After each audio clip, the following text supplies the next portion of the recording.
This is your urine, মানে collecting tubule, এদিক দিয়ে ইউরিন বের হবে।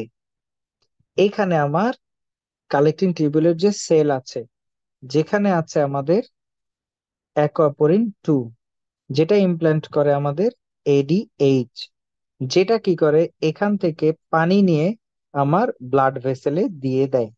এই হচ্ছে আমার ব্লাড ভেসেল। তাহলে আমরা শুধুমাত্র ইউরিন আর ব্লাড ভেসেলটা রাখি। এই হচ্ছে আমাদের ইউরিন, এই হচ্ছে আমার ব্লাড ভেসেল। এখানে শুধু এডিএইচ আমি লিখলাম। নর্মালি এডিএইচ কি করে ব্যালেন্স রাখে? কি ব্যালেন্স? ব্যালেন্সটা কি? 300 পানি, পি লিখলাম, 300 সোডিয়াম। রিমেম্বার, মনে রাখার জন্য, ঠিক আছে? এই সংখ্যায় যাবেন না গাইস, সংখ্যায় যাবেন না। ঠিক আছে, সংখ্যা ইজ নট ইম্পর্টেন্ট হিয়ার, সংখ্যা ইজ নট ইম্পর্টেন্ট। কি বলি সেটা দেখেন। 300 পানি, 300 সোডিয়াম। সো একটা এডিএইচ বা একটা অ্যাকোয়াপোরিনে এটা মেনটেন হয়। এখন কি হইলো, কোনো কারণে, কোনো কারণে আমার পোস্টেরিয়র পিটুইটারি অনেক পরিমাণ এডিএইচ সিক্রেট করে দিল। ও নর্মালি 2টা সিক্রেট করতো, 10টা সিক্রেট করে দিল এডিএইচ। তাহলে এখানে আমাদের 10টা এডিএইচ এখানে এসে বসে গেল, 10টা এডিএইচ এখানে এসে বসে গেল। তাইলে ও কি করবে? ও আগে 300 পানি যাইতে দিত, এখন সেই 300 থেকে আরো 200 ও এখানে অ্যাড করে দিল। আগেই ছিল 300, আর সোডিয়াম তো 300ই আছে। সোডিয়ামের তো কোনো কাহিনী নাই, এডি শুধু পানির উপরে কাজ করে। আর এখানে আছে আমার 100 পানি রাইট নাও, আর হচ্ছে 300 সোডিয়াম। গাইস সি, ব্যাপারটা তাহলে কি হইলো? তাহলে আমার ইউরিন ভলিউম কমে গেল, কিন্তু এখানে আগে একটা পানির জন্য একটা সোডিয়াম ছিল, এখন একটা পানির মধ্যে 3টা সোডিয়াম। চিন্তা করেন তো, 1 গ্লাস পানিতে 3 চামচ লবণ। আগে 1 গ্লাস পানিতে আপনি 1 চামচ লবণ দিতেন, আর 1 চামচ, 1 গ্লাস পানিতে এখন আপনি 3 চামচ লবণ দিচ্ছেন। তার মানে কি, লবণের পরিমাণ, লবণের মোল বা লবণের পরিমাণ কিন্তু এখন অনেক বেশি। সো এখানে কিন্তু আপনার ইউরিন ভলিউম কমে গেছে, কিন্তু অসমোলারিটি কিন্তু অনেক বেড়ে গেছে। রিলেটিভলি সোডিয়ামের পরিমাণ কিন্তু বাড়ে নাই, সোডিয়াম সমানই আছে, কিন্তু অসমোলারিটি কিন্তু অনেক বেড়ে গেছে। তার মানে আমি পাস করছি low volume concentrated high osmolarity আলা ইউরিন, হাই অসমোলার ইউরিন। এখন দেখেন তাহলে ভিতরে কি হইলো, ব্লাড ভেসেলের তাহলে কি অবস্থা গাইজ? ব্লাড ভেসেল ফুলে ফেপে একাকার অবস্থা হয়ে যাবে। কারণ হচ্ছে এখন আগে ছিল আমার একটা পানির জন্য একটা সোডিয়াম, এখন আমার 5টা পানির জন্য 3টা সোডিয়াম। মানে হচ্ছে আপনার এখন কিন্তু পানির পরিমাণ আমার অনেক বেশি, 500 পানিতে 300 সোডিয়াম। তার মানে কি, আগে আপনি 1 গ্লাস পানিতে, গাইজ ওই তো ওইটাই আর কি, 1 গ্লাস পানিতে 1 চামচ চিনি দিতেন। ধরলাম এখন 5 গ্লাস পানিতে আপনি 1 চামচ চিনি দিলেন। তাইলে কি হলো, চিনিটা কিন্তু অনেক ডাইলুট হয়ে গেল। ঠিক আছে, তার মানে পানির পরিমাণ এখন অনেক বেশি, পানি অনেক বেশি, কিন্তু সোডিয়ামের মোল অনেক কম। রিলেটিভলি, রিলেটিভলি, কারণ কি আমি এটাকে ডাইলুট করে ফেলেছি, যেটাকে আমরা বলবো তাহলে, এটা আমার যেহেতু ডাইলুট হয়ে গেছে, এটা হচ্ছে আমার ডাইলুশনাল হাইপোন্যাট্রিমিয়া। ডাইলুশনাল হাইপোন্যাট্রিমিয়া হবে, আমার ব্লাড ভলিউম অনেক বাড়বে, এবং আমার কিন্তু, গাইস একটু এটা মুছে দেই, সেম থিং। তাহলে আমার হবে ডাইলুশনাল হাইপোন্যাট্রিমিয়া, তাহলে আমার হবে ব্লাড ভলিউম অনেক বেশি, কিন্তু অসমোলারিটি অনেক কম। অসমোলারিটি কিন্তু অনেক কম, হাই অসমোলারিটি। গাইজ, আমার এই জিনিসটা আপনি অনেক ভালো করে বুঝে রাখেন, তাহলে আপনার আর কোনো দিন অসমোলারিটি নিয়ে প্রবলেম হবে না।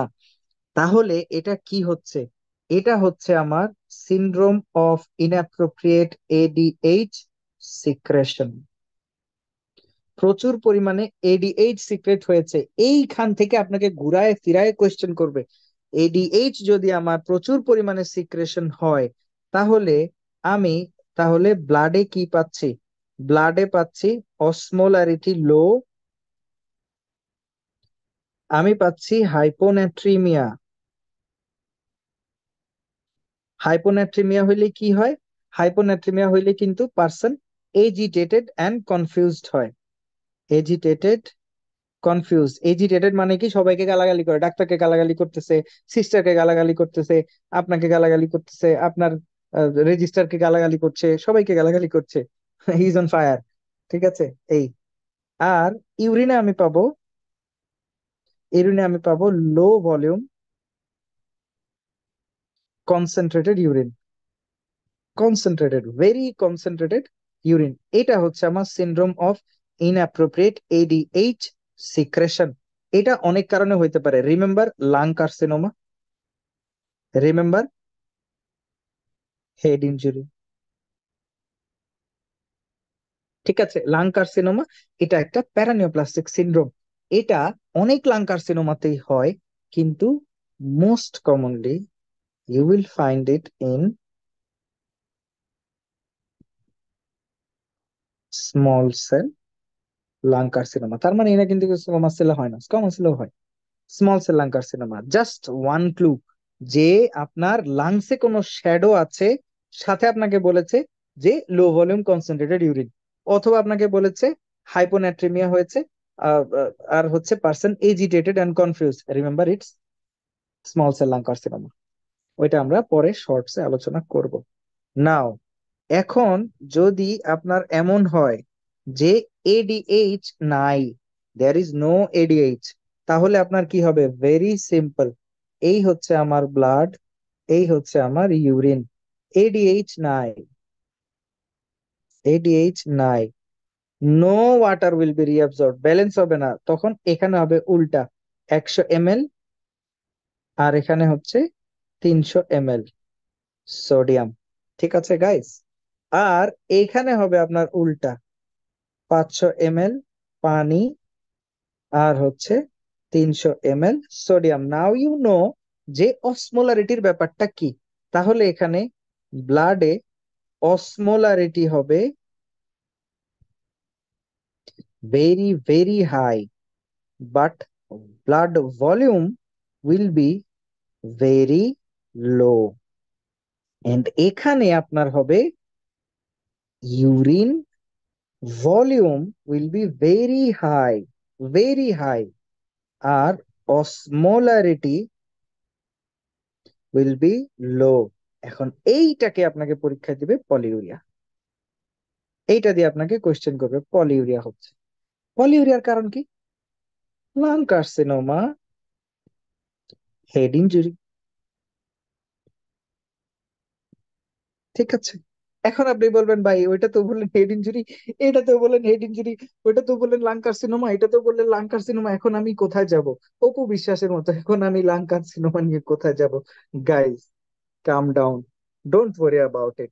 ওরা আপনাকে সিনারিও দিবে। এখন যখন আপনি অসমোলারিটি জানেন, ওরা আপনাকে জিজ্ঞেস করবে যে এরকম সিনারিও দিবে যে এডিএইচ নাই, তাইলে আপনি ইউরিনের অসমোলারিটির কি অবস্থা হবে, অথবা ব্লাডের অসমোলারিটির কি অবস্থা হবে, এই রকম এই কোশ্চেন ওরা আপনাকে করবে। আর যখন কার্সিনোমা এবং হেড ইনজুরির কোশ্চেন করবে, তখন আপনার কোশ্চেনটা হবে এরকম যে আপনার হেড ইনজুরি হয়েছে। হেড ইনজুরিতে কি হয়? হেড ইনজুরিতে দুইটাই হয়।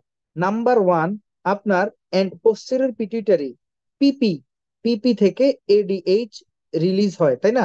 হেড ইনজুরিতে ইনিশিয়ালি এডিএইচ এর পরিমাণ কমে যায়, তখন আপনার কি হইতে পারে?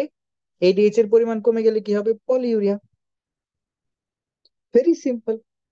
এডিএইচ এর পরিমাণ যদি আপনার কমে যায়, তাইলে আপনার কি হবে? প্রচুর ইউরিন বের হয়ে যাবে, আপনার হবে পলিউরিয়া। ওই কথাটাই আপনাকে জিজ্ঞেস করবে যে হেড ইনজুরির পরে পলিউরিয়া হয়েছে, আপনি কি করবেন? যেহেতু আমার এডিএইচ নাই, পলিউরিয়া হয়েছে মানে এডিএইচ নাই, আমি এডিএইচ দিব। এই কোয়েশ্চেনে ওরা করবে, আপনি কি দিবেন? আপনি এডিএইচ দিবেন। আপনি এডিএইচ দিবেন। এডিএইচ এর কি দিবেন? ডেজমোপ্রেসিন, ফার্স্ট লাইন ড্রাগ গাইজ। কারণ এডিএইচ এর আরেক নাম আমি ভেসোপ্রেসিন কেন আপনাকে বলেছি দেখেন তো। দেখেন গাইজ, আমার মতো আপনি কোনোদিন কাউকে পাবেন না, জাস্ট একটু ধৈর্য ধরে আমার কথাগুলো শুনতে হবে।